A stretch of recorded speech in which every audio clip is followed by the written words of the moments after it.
Welcome to this Dopplex Ability application video, filmed at the Training Academy in our Cardiff facility. The Dopplex Ability allows a fast, consistent and easy solution to undertaking ankle brachial index measurements. It is, however, important that attention is given to the following application detail, as although it is a simple test, these finer points may improve the accuracy of your results.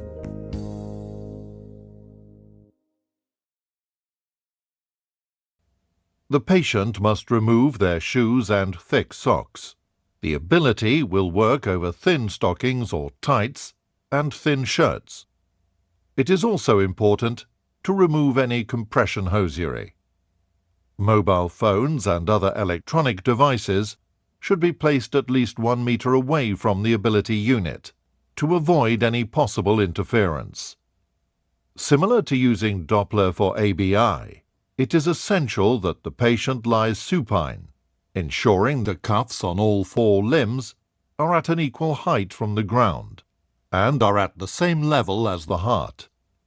However, unlike Doppler, resting time is not required when using the ability. The patient should ideally lie with sufficient space around the couch, so that the cuffs are not compressed against the body or a nearby wall or obstruction. The ability uses a unique 2-chamber cuff to measure systolic pressures. The cuff has an upper or proximal occlusion chamber and a lower or distal sense chamber. The upper chamber occludes the vessel, and the lower chamber detects the returning signals, allowing 4 limbs to be measured simultaneously.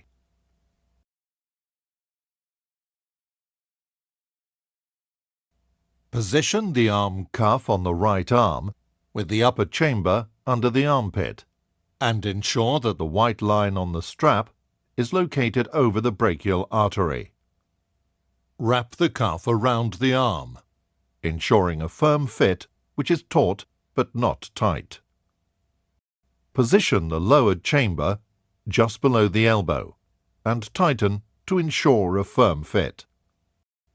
It is important that the patient's arms are supported by the couch. If this is not possible, we advise you to ask the patients to tuck their thumbs into their pockets or waistband. Repeat on the other arm, ensuring that the cuff chambers are fitted firmly and that the white line on the strap is located over the brachial artery.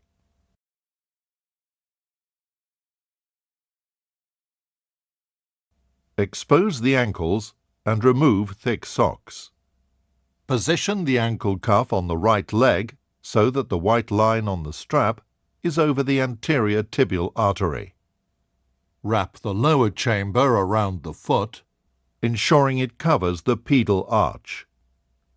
The upper chamber should be positioned just above the malleolus or ankle bone.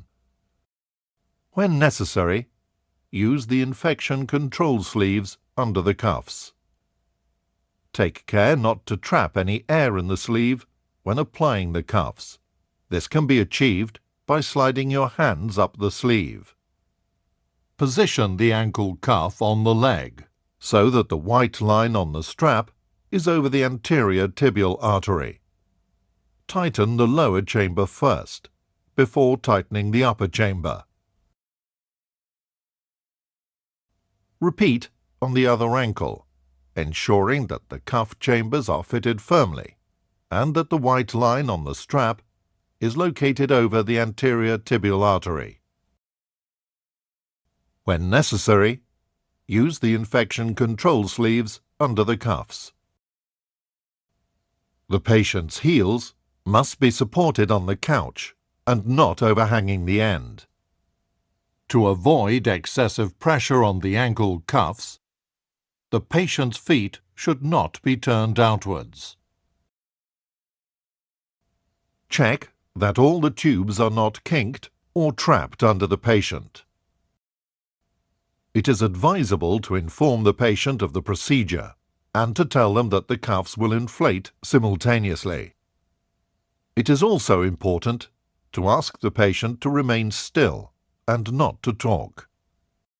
It is important to use the range marker to select the correct sized cuff for the limb. Cuffs are also available for large arms and ankles.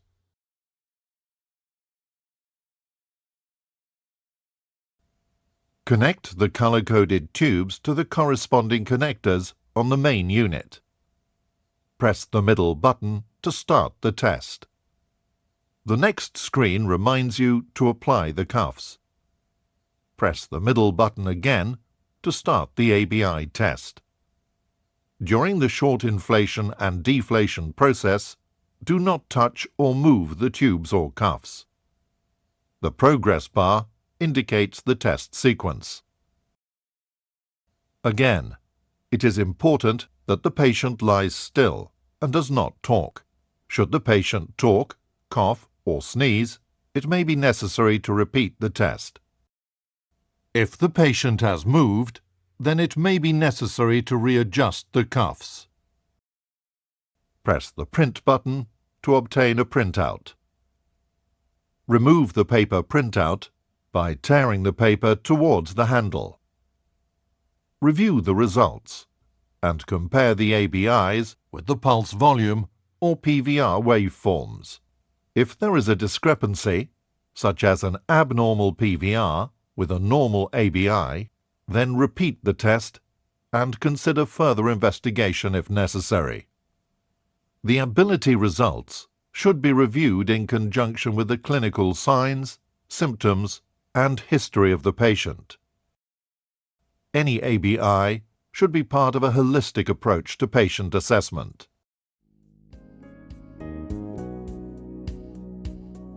No mobile phones in the immediate area. Patient must lie flat. Ensure the cuffs are positioned correctly and that they are firmly applied. Check all tubes are not kinked or trapped under the patient. The patient must lie still and not talk during the test procedure. It is important to use the range marker to select the correct sized cuff for the limb. Always ensure that the cuffs are cleaned with the appropriate cleaning solution. Refer to the Instructions for Use document for details.